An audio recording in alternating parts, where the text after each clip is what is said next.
Welcome to SCP Foundation Database. I am the AI assistant. Please pick a file. Opening file. File open. Item hashtag, SCP-2264.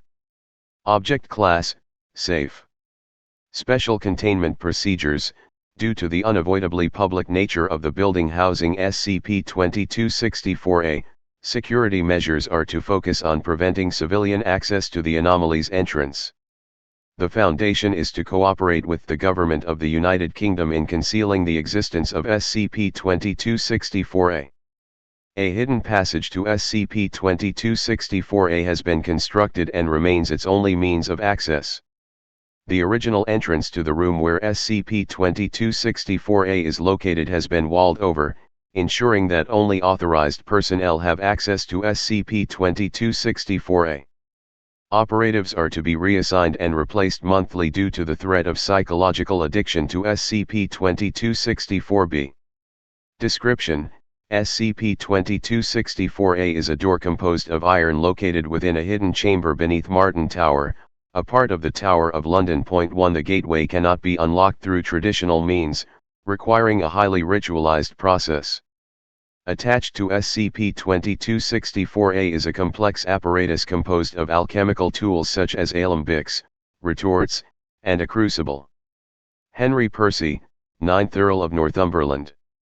Based on journals found within the hidden chamber, SCP-2264-A2 is presumably the creation of Henry Percy, April 27, 1564 to November 5, 1632, 9th Earl of Northumberland, an English aristocrat, alchemist, and long-term prisoner within the Tower of London. Despite his incarcerated status, the Earl maintained a degree of influence, said to enjoy a comfortable lifestyle and allowed access to books and research material. He was known as the Wizard Earl due to his extensive library and interests in the scientific and occult. It is considered possible that others within Percy's circle of associates were involved in the creation of SCP-2264-A, including John Dee, famed alchemist and court astrologer of Queen Elizabeth. The School of Night 3, of which Henry Percy was supposedly member to, may have also had involvement. Journal of Henry Percy, the Wizard Earl. Nigratu: we will confront the dark night of the soul, the pineal gland will be freshly extracted. Fire evokes the shadow within. Albedo washeroint the impurities, rain cleanses all sin and prepares the soul for Elysium. Divide, not as dictated by the rigors of harmony, but rather into two opposing principles to be later coagulated to form a unity of opposites. Citronita's victory coincides with the yellowing of the lunar consciousness. The white surrenders to dawn, the traveling lamp slays the moon. Rubeda red alludes, instead, surrender upon the apparatus a sanguine sacrifice. A Foundation alchemist was consulted. The instructions are roughly comparable with the magnum opus, a four-part process employed in the creation of the mythical Philosopher's Stone. Replication of this procedure required redacted. 4.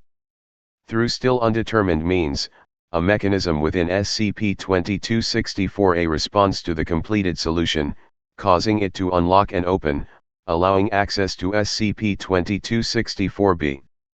SCP-2264-B is an extra-dimensional city which does not correspond to any known location, earthly or otherwise. Objects that originate from within SCP-2264-B will dematerialize if brought through SCP-2264-A. Such objects have been later found returned to the site of their initial removal. Those who enter SCP-2264-B report having all personal belongings removed and their clothes replaced. Manifested outfits are said to resemble those worn at masquerade balls, most especially those associated with the Carnival of Venice, and will dematerialize upon exit of SCP-2264-B. Masks cannot be removed while inside SCP-2264-B, but the rest of the attire can be discarded if one chooses to do so. The majority of SCP-2264-B inhabitants are dressed and adorned in a similar fashion. Agents have reported a somewhat organic quality to their costumes, frequently describing it as cheaty news. The most common inhabitants of SCP-2264-B are roughly humanoid and have been classified as SCP-2264-1. The sky has been described as yellow and containing an indeterminate number of black stars, corresponding with no known or even hypothesized constellations. Buildings are shaped in such a manner as to suggest them being carved from a single seamless material. Black, white, yellow, and red are the only colors to reportedly occur within SCP-2264-B. Architecture is non-Euclidean and the normal laws of gravity do not apply. 5 Thus inhabitants can be observed as climbing a stairway upside down, but based on their own gravity source, they are climbing normally. The city has been described as having the odor of dried flowers with a hint of mold, or a scent not unlike that of old books. The actual size of the city has been difficult to measure, but it appears to be located on an island, surrounded by a black ocean. The composition of the liquid is unknown but described as appearing more viscous than water. Operatives have reported a hypnagogic malaise while exploring SCP-2264-B, with difficulty estimating time and space. Although SCP-2264-B is a tangible location and not considered to be an actual dream, those who had a history of lucid dreaming have shown far greater self-control and attention to detail than those who did not. Operatives are to be reassigned and replaced monthly due to the threat of psychological addiction to SCP-2264-B. Initial efforts at exploration resulted in 8 AWOL operatives, with those that returned having difficulty describing what they had observed in a coherent and/or detailed manner. Access granted. The almost hypnagogic nature of SCP-2264-B has led many to observe it as a dream or hallucination, failing to fully recognize its inherent verisimilitude. A lucid dreamer and an experienced user of hallucinogenics, Dr. Calixto Narvaez, was well chosen for this mission. My comrades quickly surrendered to the anomaly, engaging in the decadent pleasures of the city, most especially within the palace. Tempting as it was, I did not join the others in their rapturous orgy. I would suggest interviewing those that previously entered SCP-2264-B again. It is unlikely they've gone into all the details. When allowed a chance to directly control a dream, so many claim they would fly or visit the stars. Those people are liars. Most choose to surrender to the ecstatic delirium of sexual pleasure. Again, this is not a dream, but I am able to understand why most are unable to perceive the difference. I am reminded of the legend of the Assassins, how their leader supposedly drugged and led his recruits into his castle. Within was a pleasure garden that rivaled any imagined paradise. The individuals truly believed they were offered a taste of the divine. SCP-2264-B works in a somewhat similar way, but I do not believe that is the reason for its splendor. I doubt it is intended to be a trap. It is simply a city, although certainly a majestic city unlike anything I had ever before encountered, but one that happens to exist outside baseline reality and does not entirely conform to the physical rules we are used to. I have made significant discoveries while exploring SCP-2264-B. One universal translation of language. While most of the agents perceive the inhabitants as speaking English, I heard them in my native tongue of Spanish. Even those of my team, when communicating with me directly, appeared to have been speaking Spanish while within the anomaly. I have discovered that this is also applied to written language, but not quite as accurately. Written words initially appear as alien shapes, most of the symbols having a somewhat spiral-like pattern. If one continues to directly observe the symbols, they will begin to blur and alter until some level of translation has manifested. However, there do appear to be limitations, and it seems that some words native to SCP-2264-B have no equivalent in any human language. The words appear to move on paper, and prolonged exposure can easily result in nausea and headache. 2. The true name of SCP-2264-B is Alagata, a city-state said to border the Neverment. 6. I was able to gather much of this information from the Wandsman of Kulmanas, a scholar and foreigner like myself. They wore a beaked mask and exquisite robes cloaked their hunchbacked form. Their hands were scaly, more avian than reptilian, with black talons. They unfurled a scroll before me, said it was a map of the multiverse, layer after layer of endless spirals. I sense an oncoming migraine just thinking about it now. Regardless, I was pleased to meet a fellow intellectual within. I asked them about the nature of their research. What is the nature of all that is? They asked, I assumed rhetorically. Just for a start, they noted. 3. There is a specific power structure within SCP-2264-B, involving entities that, based on description, could easily be considered some of the more dangerous reality benders known to the Foundation. The Wandsman of Kulmanas warned of individuals that should not even be approached, lest we draw undesirable attention to our reality. There are, or were, 4 masked lords who directly oversee SCP-2264-B. The Black Lord, wearer of the anguished mask; the White Lord, wearer of the diligent mask; the Yellow Lord, wearer of the odious mask; the Red Lord, wearer of the mirthful mask. They were said to be the chief advisors to the King of Alagata. They continued to warn that I not be fooled by their names, each just as terrible as the other. I have seen the masked lords, always at a distance, all except the wearer of the anguished mask.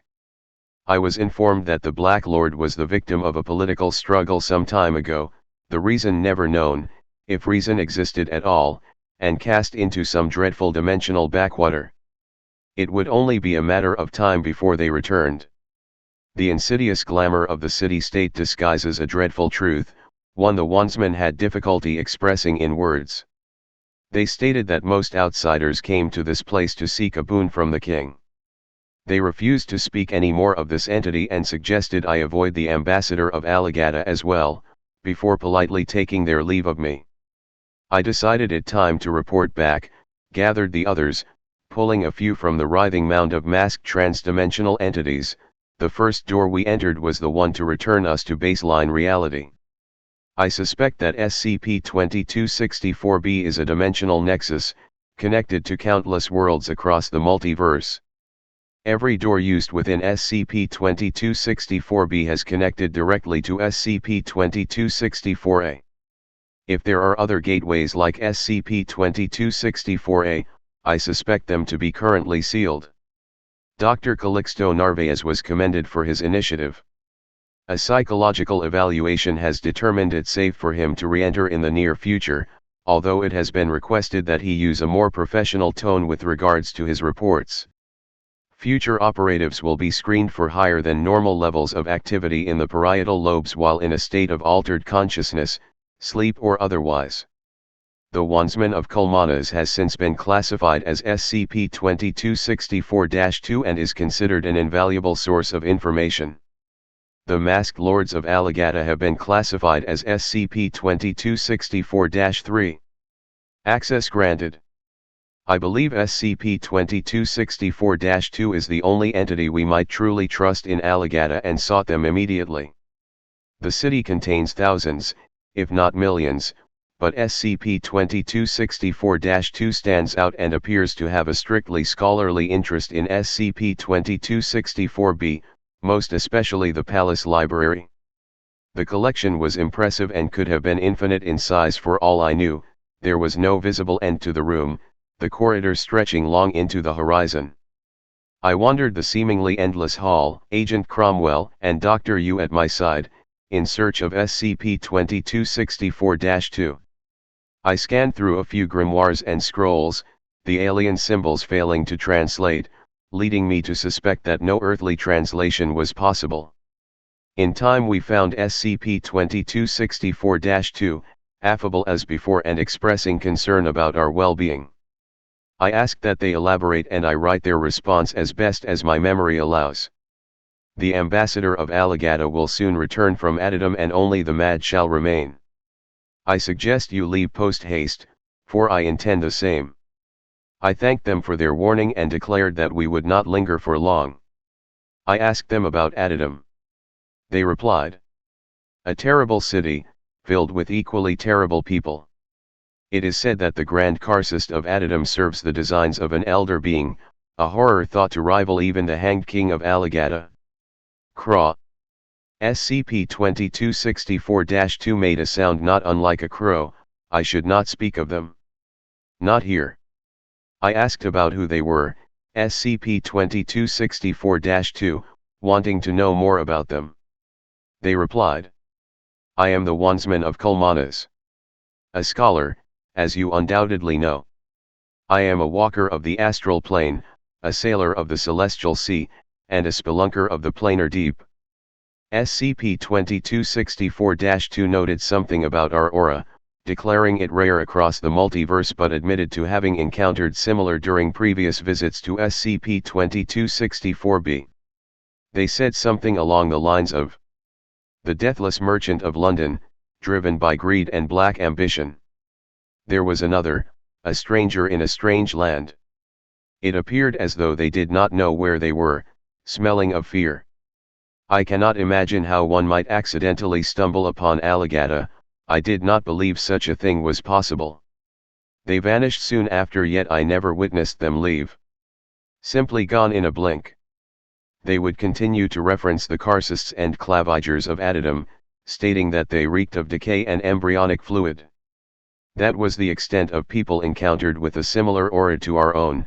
I suspect SCP-2264-2 is able to sense a person's dimensional neighborhood. SCP-2264-2 turned their head completely around, somewhat like an owl, and cawed, declaring, I sense the ambassador of Alligator has returned. I take my leave of this place and I suggest you do the same. Flee, do not delay. Perhaps I will pay your realm a visit in the future. SCP-2264-2 exited the nearest door. The door refused to budge, but I suspect it connected SCP-2264-2 to their native dimension. We exited the library, walking quickly, not wishing to bring too much attention upon ourselves by running. We found an unlocked door and returned home. We never saw the ambassador or their king, but I feel it best that we not seek them out. Although not directly encountered, the ambassador of Alligator and the king of Alligator have been respectively classified as SCP-2264-4 and SCP-2264-5. Access granted. The O5 Council voted 10-3 in support of sending Mobile Task Force Psi-9, Abyss Gazers, into SCP-2264-B. The goal of the operation was to locate SCP-2264-4 and SCP-2264-5 and calculate the level of threat they represented to humanity, Earth, and local dimensional space. 12 agents, trained in hand-to-hand combat and counter-occult stratagems, COS, entered SCP-2264-A on // at 0800. One agent returned alive. The rest are presumed dead or otherwise irretrievable. Interviewed, Agent Alexander Papadopoulos. Interviewer, Dr. Lakshmi Narang. Forward, Agent Papadopoulos was found to be in critical condition upon their exit of SCP-2264, losing consciousness soon after. A physical examination revealed fractured bones throughout the entirety of their body and extensive internal bleeding. After 3 weeks of hospitalization, Agent Papadopoulos was deemed healthy enough for interview. Dr. Lakshmi Narang, I know it might be difficult, but please tell me everything you remember. Agent Alexander Papadopoulos, the city was remarkable. Command prepped us for it as best they could, but words fail to do it justice. We all had the appearance of harlequins or something out of an old-time masquerade. Wasn't exactly the same, but close enough. Couldn't take the masks off, hard as we tried. We had a mission to complete, but the details were quite vague. Dr. Lakshmi Narang, vague. Agent Alexander Papadopoulos, find SCP-2264-4 and -5, get an estimate on their threat level. We knew they were important to SCP-2264, but we had no idea what they looked like or how to locate them. Dr. Lakshmi Narang, go on. Agent Alexander Papadopoulos, right. Well. We found the palace. Don't know how long it took. Time has no meaning in a place like that. The city is full of people, especially that palace, but it didn't feel like being in a busy city in our world. There was something different about it, but I don't know how else to describe it. Layered?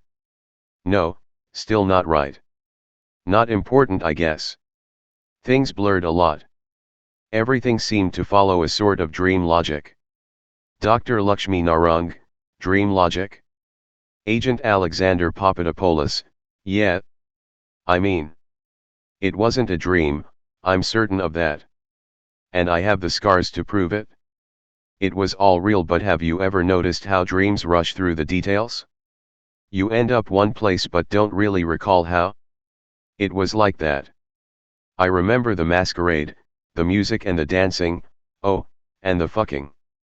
All with their masks on, of course. Seeing some of them nude was a shock. They aren't like us. Let's just say not everything was part of an elaborate costume. Their skin was like porcelain. I think those were the natives. You know, SCP-2264-1. But the more you stared, the less human everyone seemed. Some had too many limbs, some had too few. They were like the monsters from an old fantasy comic I read as a kid. Crazy as this place was, I don't think we were ever seeing the whole truth. It's like a filter. The people look humanoid because we're human. Something from another world would see us more like them. But some, especially the natives. I got the feeling that behind those masks, beyond their illusions, was something inconceivable. Sorry. Rambling. Head hurts trying to remember. Becomes distracted, I can't move my arms or legs. What's wrong with them? Dr. Lakshmi Narang, the numbness is just a side effect of your medication. Please focus on my questions. Agent Alexander Papadopoulos, okay. If you say so. I remember having to pull Agent Mar away from some woman. I think it was a woman. Wasn't attacking him or anything. Quite the opposite, actually. Couldn't blame him. She had curves in all the right places, made it easy to ignore the tentacles. So, the 12 of us stick together. Hard to not look like you're out for trouble with that many. Anyway, we wandered around the palace and it was like a labyrinth. I honestly wouldn't have been surprised if we stumbled into a minotaur or something. We spent most of the time descending the stairs, I think. I remember feeling like we were traveling deeper and deeper. And then, somehow, just when we thought we had reached the bottom, we're back outside. It looked like we were in exactly the same spot as when we first entered SCP-2264-B. Hell, we could all see the palace in the distance. But something was different.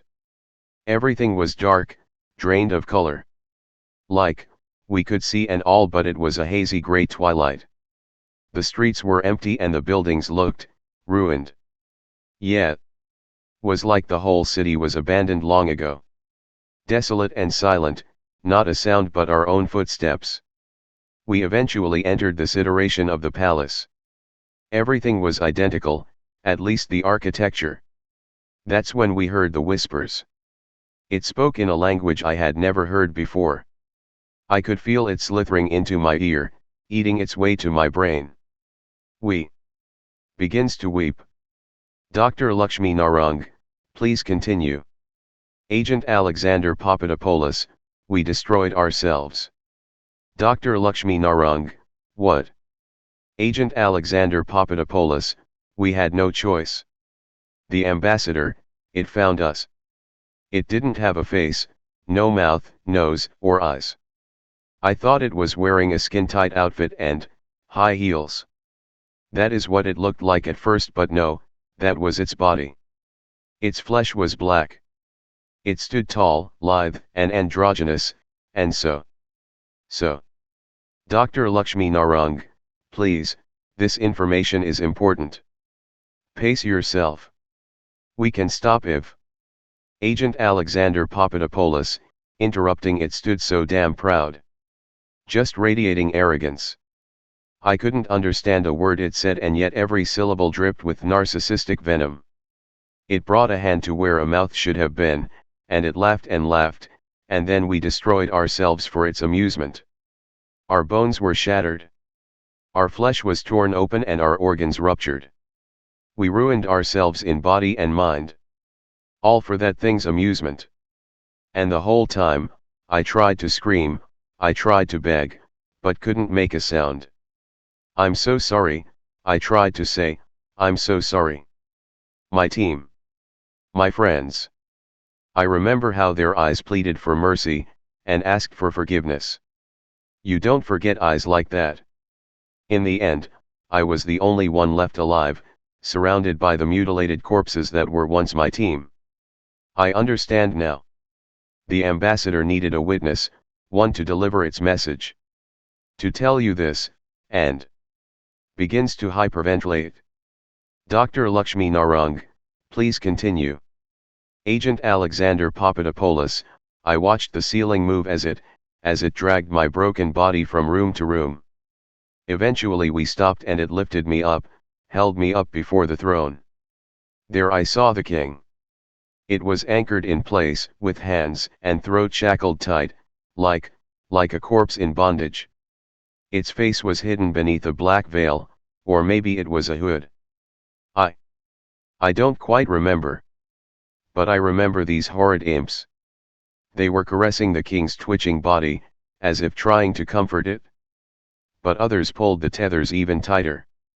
The king trembled and quivered and I saw pale tendrils slither in and out of its tattered robes. I looked on as the imps lifted the king's veil. There is a change in tone, suggesting lucidity. I want to die. I can't live with what I've done. Please kill me. End this. I can't feel my legs. I can't feel my arms. Not like this. Not like this. Please, I'm begging you. Dr. Lakshmi Narang, you know I can't do that. Please tell me what you saw. Agent Alexander Papadopoulos said without emotion, a God-shaped hole. The barren desolation of a fallen and failed creation. You see the light of long-dead stars. Your existence is nothing but an echo of a dying God's screams. The unseen converges. Surrounds you. And it tightens like a noose. Operations involving SCP-2264 are suspended until further notice. The agent's request for termination has been denied. Due to the considerable damage suffered, amputation of both arms and legs was deemed necessary, and subject is no longer able to perform most biological functions without the aid of life support systems. He is to be restrained for his own protection. Despite his loss of limbs, suicide attempts have been made, and thoroughly interrogated for all possible information related to SCP-2264. Due to his contact with SCP-2264-4 and SCP-2264-5, he is to be quarantined and carefully observed for signs of anomaly. Agent Papadopoulos has refused food and water, requiring the use of a feeding tube. Addendum: SCP-2264 was discovered accidentally during the refurbishment of Martin Tower in // The Foundation was contacted by representatives of the Crown due to the suspicion of a potentially anomalous artifact based on the writings found within, since attributed to Henry Percy, 9th Earl of Northumberland. Discovered among his notes was an unsent letter, intended to be received by Christopher Marlowe, famed poet and playwright.